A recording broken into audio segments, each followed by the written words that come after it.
Hello guys. आज हम class 8 Pearson ITG foundation atomic structure शुरू करने वाले हैं। ठीक है, अब एटॉमिक स्ट्रक्चर जानने से पहले सबसे पहले हमें यह जानना होगा कि आखिर एटम है क्या। ठीक है, तो ऐसे तो आप कह सकते हो कि atom is the smallest fundamental unit of any substance और एनी ऑब्जेक्ट, सबसे फंडामेंटल। लेकिन दरअसल ये डिफिनेशन सही नहीं होगा। ठीक है, इसलिए मैंने यहाँ ब्लैंक छोड़ा है। ठीक है, क्योंकि कुछ भी मैं कहूंगा एटम के बारे में भी गलत होगा। क्यों, पिछले 100 सालों में ही इसके बारे में कुछ जानकारी आ पाई। जैसे 1878 में विलियम नाइक के साइंटिस्ट ने कैथोड रे ट्यूब के जब एक्सपेरिमेंट किया तो पता चला कि उसमें कुछ आपको कलर्स मिल रहे हैं। जे थॉमसन ने 1903 में जाके अपना इलेक्ट्रॉन थ्योरी दिया। फिर 1911 में रदरफोर्ड ने एक्सपेरिमेंट करके बताया कि न्यूक्लियस होता है। 1913 में नील बोर ने कहा कि ठीक है, हर एक ऑर्बिट का अपना एक पर्टिकुलर एनर्जी होता है और वो एनर्जी तब तक रेडी नहीं करता है कोई इलेक्ट्रॉन जब तक कि उस पर्टिकुलर ऑर्बिट में वो इलेक्ट्रॉन रिवॉल्व करते रहता है। उसे स्टेशनरी ऑर्बिट कहा और नील बोर ने इलेक्ट्रॉनिक कन्फिगरेशन दिया। और फिर उसके बाद 1932 में जेम्स चैडविक ने न्यूट्रॉन की खोज की। ई गोल्डस्टीन ने प्रोटॉन की खोज की। ठीक है, इलेक्ट्रॉन के बाद प्रोटॉन का खोज हुआ। सबसे अंतिम में न्यूट्रॉन आया, क्योंकि पता चला कि यार न्यूट्रॉन कोई ना कोई सब्सटेंस ऐसा होना चाहिए, क्योंकि जो एटॉमिक मास आ रहा था वो केवल प्रोटॉन के बराबर नहीं था। और चूंकि एटम एक न्यूट्रल होता है तो इसका मतलब कुछ ना कुछ और होना चाहिए। तो मैं कुछ भी कहूंगा भी एटम के बारे में बहुत जल्दीबाजी होगी, क्योंकि अभी बहुत चीज खोजा जाना बाकी है। जैसे कि आज से 50 साल बाद, यानी अभी 2020 चल रहा है, तो 2070 में जब कोई आदमी इस चैप्टर को पढ़ाएगा तो बहुत ही एडवांस लेवल तक वो जाएगा। शुरू से वो एटम नहीं पढ़ाएगा, वो क्वार्क, मेसोन ये सब के बारे में पढ़ाएगा।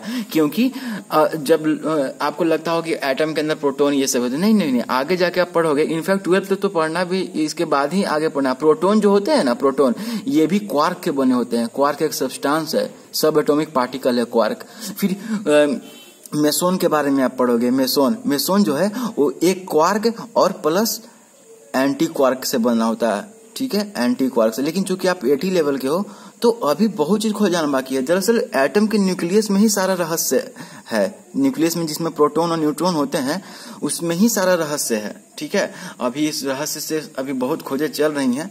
तो लेकिन फिर भी आप अपने लिए कह सकते हो कि atom is the smallest fundamental unit of substance है। अपने इस अथी से ये आपके लिए सही रहेगा अभी, लेकिन ये पूरी तरह सही नहीं है। ठीक है, ऑब्वियसली पूरी तरह से नहीं है। और फिर हम लोग ये भी देखेंगे कि आखिर न्यूक्लियस में प्रोटॉन होता है जो पॉजिटिव चार्ज होता है, और बाकी न्यूट्रॉन होता है जिसका कोई चार्ज नहीं होता है। फिर भी न्यूक्लियस स्टेबल कैसे है? क्योंकि अगर इसमें कई सारे प्रोटॉन है तो फिर रिपेल क्यों नहीं करते हैं पॉजिटिव चार्ज? क्योंकि रिपेल होना चाहिए ना, तो फिर क्यों न्यूक्लियस स्टेबल है, ये चीज देखेंगे। चलिए, और फिर थोड़ा सा हिस्टोरिकल बैकग्राउंड। जैसे महर्षि कर्नाड ने कहा था कि कुछ ऐसा चीज परमाणु होगा। परमाणु, उन्होंने हिंदी में एटम को परमाणु कहते हैं। फिर ये सब होते रहा, खोज होती रही। आगे हम लोग उम्मीद करते हैं कि आप में से कोई आगे भविष्य में जाकर शायद इस विषय को अपना चुनोगे तो इसमें कुछ और खोज होंगी। चलिए आगे बढ़ते हैं। जैसे कि मैं आपको बताना चाहता हूँ एक मजेदार फैक्ट कि हिरोशिमा में मात्र 0.7 ग्राम को नष्ट किया गया था। हिरोशिमा पर जो बम गिरा था, जिसका नाम लिटिल परमाणु बम, जिसका नाम लिटिल बॉय था, तो वो जो बम था उसमें जितनी एनर्जी जनरेट हुई, उस एनर्जी से करीब 90,000 से 1,06,000 लोग मर गए थे हिरोशिमा में, जो सेकेंड वर्ल्ड वॉर के दौरान बम गिरा था। तो उसमें जो एनर्जी जनरेट हुई वो केवल 0.7 ग्राम मास को नष्ट करके हुई। जैसे कि E = क्या होता है, mc², आइंस्टीन का फेमस एनर्जी मास थ्योरम। तो मास को अगर 0.7 ग्राम रखोगे, इसको केजी में बदल दोगे, और बाकी C ये क्या है, स्पीड ऑफ लाइट है, तो 3 × 10⁸ मीटर पर सेकंड को स्क्वायर कर दो। तो दिख रहे हो यहाँ पर क्या हो रहा है, जितना जूल एनर्जी हुआ था, यही हुआ था हिरोशिमा में, मात्र 0.7 ग्राम मास को। समझो, मतलब सिक्का आप देखे हो, सिक्का, सॉरी मेरे पास सिक्का है अभी, हाँ सिक्का है, 1 मिनट थोड़ा रुकना, 1 मिनट। इस देखो, ये तो 10 का सिक्का है। ये तो बहुत थोड़ा भारी है, तो लगभग 10 ग्राम होगा। इसका 10वां हिस्सा, ठीक है, अगर 10 ग्राम का तो 10वां हिस्सा मास को नष्ट किया गया, और उससे जो एनर्जी प्रोड्यूस हुई उससे पूरा हिरोशिमा बर्बाद हो गया। आज भी उसके परिणाम हानिकारक प्रभाव देखे जाते हैं। तो सोच रहे हो, अभी एटम के बारे में हम लोग बहुत कुछ नहीं जानते हैं, और मैं चाहता हूं कि 8 क्लास में आपके अंदर जिज्ञासा उत्पन्न हो। इसलिए मैं इस बात को बार बार बोल रहा हूं, क्योंकि जैसे आप हायर क्लास में जाओगे 10 में 11 में, तो फिर वहां अंधा कंपटीशन है, केवल नंबर लाना है। इंडिया में अब कितने IIT ग्रेजुएट्स ऐसे हैं जिनको नोबेल प्राइज मिला है? सोचने वाली बात है, एक भी नहीं शायद। सो रिसर्च के लिए हमें अपने बच्चों के अंदर एक लॉजिकल थिंकिंग, एक जिज्ञासा पैदा करनी चाहिए। और एक मैं ये भी बोलना चाहता हूँ कि आप अपने अंदर के बच्चे को कभी मरने मत देना, हर चीज को जिज्ञासा भरी चीज से देखना, कोई कुछ भी कहे, ठीक है। तो एटम एक बहुत ही रहस्यपूर्ण चीज है, ये किसी ने डिफाइन किया है। इनफैक्ट मुझे एक बहुत अच्छा चीज याद आता है, लाओत्सु चाइनीज फिलोसोफर था, उसने कहा था a truth which is told is not a truth at all. ऐसा सत्य जो कहा जा रहा है वह सत्य नहीं हो सकता, सत्य केवल अनुभव किया जा सकता है। लेकिन फिर भी आप इसको लिख लेना कि atom is the smallest fundamental unit of particle, या जो भी लिखना हो 8th क्लास के लिए। सो मैं चाहता तो इसको और आगे बढ़ाता और मजेदार होता, लेकिन हम भी थोड़ा सा इसमें और आगे चलेंगे। जो डाल्टन एक कोई है साइंटिस्ट है, जॉन डाल्टन पूरा नाम था उनका, उन्होंने एक एटॉमिक थ्योरी दिया, बहुत वेग सा थ्योरी है, ठीक है। इसके बहुत सारे बात आगे चलकर गलत सिद्ध हुए। यही होता है, एक साइंटिस्ट कुछ बोलता है, आगे जाकर उसको कुछ गलत। जैसे न्यूटन ने जो बातें कही, अल्बर्ट आइंस्टीन ने उसको खत्म, क्योंकि न्यूटन मैकेनिक्स के परसेप्ट से किसी चीज को ऑब्जेक्ट मान के बात बोलता था। आइंस्टीन जब आए तो वो उसको इलेक्ट्रोमैग्नेटिक रेडिएशन से देखते थे, इसलिए आइंस्टीन ने photo electric effect, general theory of relativity दिया, E=mc² दिया। ये सब चीजें जो है काफी आगे और तरक्की करनी है। तो आई होप कि आप जो देख रहे हो आप भी आगे जाके कुछ करो, ठीक है। इससे आपका भी नाम रोशन होगा, इंडिया का भी नाम जरूर होगा रोशन। So atomic theory Dalton, matter is compose, ये इनके, लेकिन एटॉमिक थ्योरी को पढ़ना बहुत जरूरी है। Matter is compose of tiny individual, ठीक है, इंडिविजुअल पार्टिकल्स। ध्यान देना, इंडिविजुअल पार्टिकल्स, ये आगे चलकर रॉन्ग हो गया इनकी बात, क्योंकि एटम के अंदर भी तो इलेक्ट्रॉन होते हैं, प्रोटॉन होते हैं, न्यूट्रॉन होते हैं, तो फिर एटम इंडिविजुअल कैसे रहा? अरे बात समझ में, एटम तो डिविजिबल हो गया, इसलिए बात उनकी रॉन्ग हुई थी बाद में। Particle called atoms, they can not be created और डिस्ट्रॉयड और transform into atoms of another element, ठीक है। Second, atom of a given element are identical in all respect, ये भी गलत हो गया, क्योंकि आपने आइसोटोप के बारे में मैं आपको आगे बताऊंगा, ठीक है। आइसोटोप की खोज हुई, उसके कारण क्या हुआ कि ये दूसरा पोस्टुलेट भी उनका गलत हो गया बाद में जाके। ध्यान देना इस सब पर, atom of a given element are identical in all respect. तीसरा, atom of different element are different from each other. चौथा, atom of different element take part in chemical reaction and combine in simple integral ratio to form. ये चीज आज भी modern atomic theory में आज भी scientist लोग मानते हैं कि ये सही है, ठीक है। जिसे एटम जो भी केमिकल रिएक्शन में पार्ट लेता है वो सिंपल इंटीग्रल रेशियो में टू फॉर्म कंपाउंड से, लगभग ये चीज आज भी थोड़े थोड़े लोग इसको मानते हैं। When element react the atom में combine in more than one simple whole number ratio, ठीक है। तो बहुत वेग सा था, इन्होंने कहा कि इंडिविजुअल है, atom of given element identical होते हैं रेस्पेक्ट में, atom different elements are different form में ईच अदर होते हैं, जो कि पूरी तरह सही नहीं है। तीसरा, ये पूरी तरह सही नहीं है, are different from each other. Atoms of different element take part in the chemical reaction combine in simple integral ratio to form compounds, ठीक है। When element react the atom में combine in more than one simple whole number ratio, okay. So आगे बढ़ते हैं, cathode ray tube. तो मैंने कहा था ना 1878 में विलियम नाम के साइंटिस्ट ने, हालांकि उसका पूरा नाम मुझे याद नहीं आ रहा है, लेकिन मैं एक जरा सा इसको देख लेता हूँ, उनका पूरा नाम क्या था। तो एक मिनट, थोड़ा सा, सर विलियम क्रूक ने इसका कैथोड रे ट्यूब उन्हीं के नाम पे पड़ा। कैथोड रे ट्यूब जो है, क्योंकि उनका नाम सर विलियम क्रूक था तो क्रूक रे बोला गया, तो क्रूक से फिर कैथोड रे हो गया, ठीक है। कैथोड रे बेसिकली क्या होता है मैं आपको बता दूं, थोड़ा सा मैं आपको इसको डिटेल में बताना चाहता हूँ कि कैथोड रे के क्या बार बार मैं कैथोड रे कर रहा हूँ, थोड़ा बताओ अच्छा से भाई। तो चलो, ये बहुत हाई वोल्टेज सोर्स है, बैटरी है, ओके, 10,000 वोल्ट लगभग होना चाहिए, और ये एक सेटअप है। यहाँ पर देखो, अब एक चीज यहाँ बताना चाहता हूँ कि केमिस्ट्री में जो होता है, केमिस्ट्री में पॉजिटिव को क्या बोलते हैं, यहाँ पर आपको क्या होगा, केमिस्ट्री में पॉजिटिव को कैथोड कहते हैं और नेगेटिव को एनोड, लेकिन फिजिक्स में उल्टा हो जाता है, फिजिक्स में पॉजिटिव को एनोड कहते हैं। देख रहे हो, ये जो पॉजिटिव का है, ये पॉजिटिव प्लेट यहाँ पर है, यहाँ पॉजिटिव को एनोड कहते हैं और नेगेटिव को कैथोड। बस, तो हम फिजिक्स यहाँ पढ़ रहे हैं, तो पॉजिटिव जो होगा पॉजिटिव टर्मिनल बैटरी का, उसको क्या कहेंगे, एनोड, और नेगेटिव टर्मिनल को कैथोड। तो जैसे ही हाई वोल्ट सोर्स है, और ये चीज याद रखना, इसमें लो प्रेशर होना चाहिए, इसके अंदर जो गैस का प्रेशर हो वो लो होना चाहिए। आगे हम पढ़ेंगे कि क्यों लो प्रेशर होना चाहिए इसके अंदर, ओके, क्यों हाई प्रेशर प्रेशर नहीं होना चाहिए। हाई प्रेशर होने से क्या होगा अगर उसके अंदर, तो यहाँ एग्जॉस्ट पंप है और इसके अंदर लो प्रेशर गैस का है, कोई भी गैस ले लो, ओके। और यहाँ से हमने हाई वोल्टेज सोर्स दिया, तो पता चलता है कि यहाँ से किरणें निकलती हैं और ग्लो भी करती हैं। अगर मैं आपको दिखा सकता तो विकिपीडिया पर कैथोड रे पे आप जाओगे ना, तो एक बहुत अच्छा उसमें फोटो दिया हुआ है। तो यहाँ पर ग्लो करती है सब्सटेंस, और तो यहाँ पर क्या होता है कि ये प्लेट जो है वो नेगेटिव हो जाता है, तो ये प्लेट नेगेटिव हो गया तो यहाँ बहुत सारे इलेक्ट्रॉन जमा हो जाते हैं, और चूंकि नेगेटिव और पॉजिटिव आपस में अट्रैक्ट होते हैं तो यहाँ से इलेक्ट्रॉन चलना शुरू कर देते हैं। यहाँ से चल, देखो ये जो डायरेक्शन है, अगर आप अच्छे से देख सको तो किधर की ओर है, इधर की ओर है, पॉजिटिव की ओर, तो इलेक्ट्रॉन यहाँ से यहाँ चलना शुरू कर देते हैं, ओके। सो एनोड पर चलते हैं और इस तरह चलते रहते हैं, इसी को कैथोड रे कहते हैं, इसी को कैथोड रे कहते हैं, ओके। आगे अभी हम तुरंत कैथोड रे का प्रॉपर्टी पढ़ेंगे, ओके गाइस। और फिर हम देखेंगे क्यों हाई वोल्टेज चाहिए, लो प्रेशर चाहिए इसके अंदर, ध्यान देना, हाई वोल्टेज चाहिए, लो प्रेशर ऑफ गैस चाहिए इसके अंदर।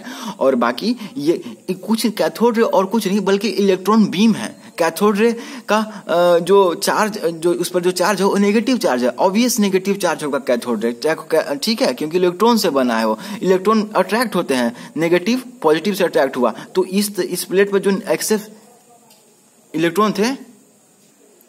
और अगर आपको लग रहा है कि मैं बहुत स्पीड में बोल रहा हूं तो प्लीज प्लेबैक स्पीड थोड़ा कम कर लेना, ठीक है, क्योंकि इसमें यूट्यूब में तो ऑप्शन होता ही है ऐसा कुछ। सो चलो देखते हैं इसमें कैथोड रे ट्यूब का जो भी बात हो रहा था। अब हम थोड़ा सा देखते हैं कि आखिर मैंने ये बता दिया कि पॉजिटिव वाला एनोड कहते हैं और नेगेटिव को कैथोड कहते हैं, ओके। सो अब मैं थोड़ा सा आपको दिखाना चाहता हूं कि डिस्कवरी ऑफ इलेक्ट्रॉन कैसे हुआ आखिर।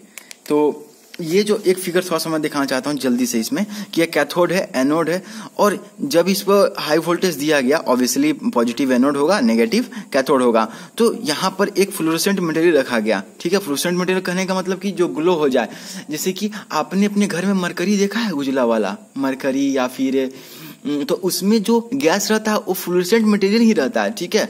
और जब उसमें बहुत हाई वोल्टेज इलेक्ट्रिसिटी पास किया जाता है तो उसके अंदर जो गैस है वो ग्लो करने लगता है। मरकरी में क्या होता है, गैस ग्लो करने लगता है, बिल्कुल यही चीज होता है। फ्लोरोसेंट मटेरियल पे जब हाई बीम ऑफ इलेक्ट्रॉन जाता है तो जहां पर ये ब्राइट स्पॉट मिल रहा है, ये देख लो सीधे इलेक्ट्रॉन का बीम जा रहा है, तो ये क्या हुआ, यहाँ के फ्लोरोसेंट मटेरियल को बहुत ही हाई स्पीड इलेक्ट्रॉन मिलता है तो ये ग्लो करने लगता है। फ्लोरोसेंट मटेरियल को कहीं भी अगर हाई स्पीड ऑफ इलेक्ट्रॉन मिले, ठीक है, तो ग्लो करने लगा। इसका सबसे बड़ा एग्जांपल आपके घर का मरकरी है, जो उजला मरकरी आता था ना पहले, अभी भी लेड बल्ब या फिर CFL बल्ब जो है उसके अंदर फ्लोरोसेंट मटेरियल है। तो जब भी इलेक्ट्रिसिटी आप स्विच ऑन करते हो तो उसके अंदर बहुत बड़ा वोल्टेज डिफरेंस क्रिएट होता है। तो इसके चलते यहाँ पर जहां पर भी वो रे ऑफ इलेक्ट्रॉन टकराएगा फ्लोरोसेंट मटेरियल पे, वहां ब्राइट स्पॉट मिलेगा। तो यहीं से पता चला कि आपको J.J. थॉमसन ने एक चीज किया था, तो it was struck on Newton since there is emitter from cathode, और चूंकि ये जो रे है ये कैथोड से एमिट हुआ था तो इसको कैथोड रे कहा गया था।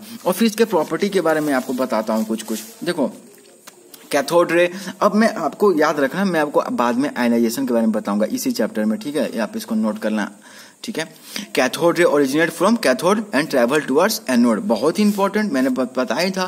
Cathode ray travel in straight line, इसको आप कैसे प्रूफ करोगे, तो मैं जल्दी इसको बिना कुछ किए, तो cathode ray travel in straight line, तो क्या हुआ कि कैथोड ट्यूब में एक मेटल ऑब्जेक्ट को रख दिया गया, तो यहाँ से रे निकली कैथोड से एनोड के लिए, तो यहाँ पर एक छाया मिली, जस्ट इसी की छाया मिली, यानी कि कैथोड रे स्ट्रेट लाइन में ट्रेवल करते हैं। तीसरी प्रॉपर्टी क्या है, cathode ray consist of a stream of particles, ठीक है। क्यों, क्योंकि देखो जब यहाँ कैथोड रे एनोड है, यहाँ पर कोई रोटेटिंग चीज को यहाँ रख दिए जो घूम सकती है, तो जब यहाँ पर स्विच को ऑन किया गया तो ये चीज घूमने लगी। इसका मतलब जो कैथोड रे है उसके पास मास भी है और काइनेटिक एनर्जी है, तभी तो इस पर टॉर्क लगा के इसको घुमाने लगी। अब टॉर्क क्या है, तो आप थोड़ा बहुत जान सकते हो कि टॉर्क कोई फोर्स होता है जो बॉडी को रोटेट कराता है। फोर्स तो है वो ट्रांसलेटरी मोशन कराता है, सीधे ले जाता है बॉडी को, लेकिन जो टॉर्क लगता है वो बॉडी को रोटेशनल मोशन कराने लगता है, ठीक है। तो ये चीज हुआ, तो ये चीज हो गया। उसके बाद cathode ray deviate from there path in the presence of an electric field और ए मैग्नेटिक फील्ड, बिल्कुल सही। देखो जो कैथोड रे है, अब यहाँ से ये रे इमिट हुआ, यहाँ से इमिट हुआ कैथोड रे से, ये चलने लगा सीधे, और यहाँ पर हमने इलेक्ट्रिक फील्ड, इलेक्ट्रिक फील्ड कैसे दिया, पहले से ही यहाँ कोई और सेटअप किया था यहाँ बैटरी का, ठीक है, और यहाँ पर नेगेटिव वाला, यहाँ पर पॉजिटिव टर्मिनल, तो ये दोनों के बीच में एक इलेक्ट्रिक फील्ड है, यही इलेक्ट्रिक फील्ड होता है, पॉजिटिव टर्मिनल नेगेटिव टर्मिनल, ये दूसरा कोई बैटरी सेटअप है, ठीक है, यहीं से एक तार लिया गया, और ये जब यहाँ से कैथोड रे पास हुई भी, तो चूंकि cathode ray negative charge nature है उसका, तो वो ऑब्वियसली किधर की ओर बेंड होगी, जिधर पॉजिटिव है। दिख रहा है, ये पॉजिटिव की तरफ बेंड की, इधर बेंड की, ये क्यों नहीं इधर बेंड गई, क्योंकि इधर से तो और रिपल्सन मिलेगा, क्योंकि कैथोड रे खुद नेगेटिव चार्ज है, तो नेगेटिव चार्ज पे क्यों ऐसे जाएगी, नहीं जाएगी, ये ऐसे आई। आ रही है समझ में। तो हमें ब्राइट स्पॉट कहाँ मिला, यहाँ पर। अभी भी हम फ्लोरोसेंट मटेरियल लिए हुए हैं जेडएनएस का, ठीक है, और यहाँ पर डेविएशन हुआ, देखो ऐसे जाना था और ऐसा डेविएशन, तो कितना ये डिग्री डेविएशन हुआ, ये थीटा मान लो, तो ये थीटा डेविएशन आपको अब बुक में तो लिख नहीं सकता, तो यहाँ पर ब्राइट स्पॉट हुआ, ठीक है। और देखो मैग्नेटिक फील्ड में ये कोई मैग्नेट है, ठीक है, इसका नॉर्थ पोल यहाँ है, साउथ पोल यहाँ है, तो देखो तो मैग्नेटिक फील्ड में ये डिफ्लेक्ट परपेंडिकुलर कैथोड रे हो परपेंडिकुलर डिफ्लेक्ट कर जाती है मैग्नेटिक फील्ड के, तो यहाँ पर ये इसका अथी हुआ। अब चूंकि मैग्नेटिक फील्ड में आप लोग भी उतना पढ़े नहीं, लॉरेंज फोर्सेस सब के बारे में भी 8 में ही हो ना, तो अब बस इतना देखो कि और डेविएट कर जाती है, ठीक है। अब ये हो गया, okay. So the nature of cathode ray is independent of the, ये चीज बहुत इंपॉर्टेंट है, the particle of cathode ray have mass and their possess contain, ये तो बता ही दिया।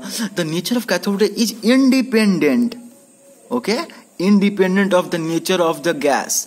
उस कैथोड रे ट्यूब में कोई भी गैस ले लो, फ्लोरीन ले लो, ऑक्सीजन ले लो, नाइट्रोजन ले लो, कोई फर्क नहीं पड़ेगा, ठीक है। The material of the electrode and the quality of the glass, glass का क्वालिटी कैसा है या मटेरियल इलेक्ट्रोड का मटेरियल कैसा है, इससे कोई फर्क नहीं पड़ता कैथोड रे के नेचर पे, ओके। कैथोड रे का जो नेचर है वो नेगेटिव चार्ज रहेगा, ठीक है। बाकी जितने भी एक्सपेरिमेंट्स हुए कि वो स्ट्रेट लाइन में ट्रेवल करती है, उसका पास मास है, काइनेटिक एनर्जी है, इलेक्ट्रिक मैग्नेटिक फील्ड में, इलेक्ट्रिक फील्ड में डेविएट करती है, ये सब चीजें आएंगी, ओके। आप इसको बार बार देख लेना, थोड़ा सा आप इसको स्क्रीनशॉट ले लो या पॉज करके इसको आप उतार सकते हो, ठीक है। ये चीज है, ठीक है, ये चीज बहुत जरूरी है। आप यहाँ पर अब आते हैं एनोड रे पे, ठीक है। एनोड रे, अब एनोड रे क्या है, एनोड रे के जानने के लिए सबसे पहले हमें स्पेसिफिक चार्ज को जानना जरूरी है, क्योंकि स्पेसिफिक चार्ज बहुत इंपॉर्टेंट है। तो एक काम करते हैं, वीडियो तो बहुत लंबा होते जा रहा है, तो बाकी हम सोचते हैं कि अगला वीडियो में मैं एनोड रे के बारे में बताऊं, ठीक है। अगला वीडियो में मैं एनोड रे के बारे में बताता हूँ, और उसके बाद हम लोग एनोड रे के बाद हम लोग रदरफोर्ड का अल्फा स्कैटरिंग देखेंगे, एक्सपेरिमेंट। फिर हम थोड़ा सा क्लासिकल इलेक्ट्रोडायनामिक्स क्या होता है, क्योंकि थोड़ा सा डिफाइन करने जानेंगे इसको, और पहले से भी मैंने आपको बताया था कि आयोनाइजेशन को डिफाइन करना है, ओके। सो और उसके बाद फिर कुछ क्वेश्चन लेंगे, फिर बोर एटॉमिक मॉडल पर जाएंगे, ओके, बोर एटॉमिक मॉडल पर जाएंगे। उसके बाद फिर डिस्कवरी न्यूट्रॉन, कैसे डिस्कवर हुआ न्यूट्रॉन का, एटॉमिक नंबर और मास नंबर। फिर हम स्ट्रक्चर भी बनाएंगे कि न्यूक्लियस में कैसे कैसे प्रोटॉन और न्यूट्रॉन रहते हैं, कैसे रहते हैं, और उसके ज्योमेट्रिकल रिप्रेजेंटेशन दिया हुआ है ऑफ स्ट्रक्चर ऑफ एटम हम बनाएंगे। इसमें जितना कितने ऑर्बिट होते हैं, KLMN है, इस सेल के बारे में हम ये भी जानेंगे। थॉमसन मॉडल में क्यों वैसा ही मॉडल दिया, इसके बारे में हम डीप तक जानेंगे। वैलेंस सेल, वैलेंस इलेक्ट्रॉन, ठीक है। और बहुत अच्छे अच्छे क्वेश्चंस आपके लिए रखे हुए हैं, ठीक है, बहुत अच्छे अच्छे क्वेश्चंस आपको बनवाऊंगा। अल्फा स्कैटरिंग में अगर गोल्ड फॉइल की जगह एल्युमिनियम फॉइल लेते तो क्या होता, अल्फा स्कैटरिंग एक्सपेरिमेंट में अगर अल्फा की जगह हम लोगों ने प्रोटॉन ले लिया होता तो क्या होता, ये सब हम समझेंगे इस बात को।